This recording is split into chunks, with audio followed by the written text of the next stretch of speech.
ঘোষণা এসেছে যুদ্ধ থামার, কিন্তু সবাই কি তাতে স্বস্তি পেয়েছে? নীরবতার ভেতরেও লুকিয়ে আছে তীব্র অস্বস্তি। যুক্তরাষ্ট্র ইরানের মধ্যে সাময়িক যুদ্ধবিরতি চুক্তি নিয়ে ইসরায়েলের কর্মকর্তাদের মধ্যে কাজ করছে গভীর উদ্বেগ, কারণ তারা এ ব্যাপারে কোনোভাবেই খুশি হতে পারছে না। মার্কিন সংবাদ মাধ্যম সিএনএনকে এমনই তথ্য জানিয়েছে ইসরায়েলি একটি সূত্র।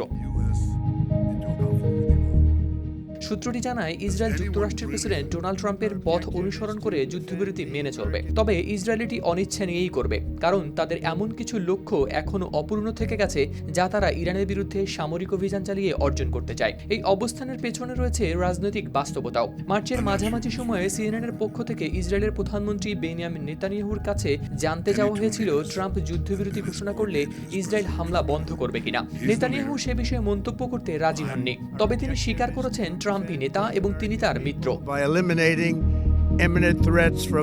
গেল 18 মার্চ অনুষ্ঠিত এক সংবাদ সম্মেলনে নেতানিয়াহু সিএনএনকে জানান, শেষ পর্যন্ত প্রেসিডেন্ট ট্রাম্প যদি তার নিজের সিদ্ধান্ত নিয়ে ফেলেন তাহলে তিনি সেই সিদ্ধান্তগুলোকে সম্মান করবেন।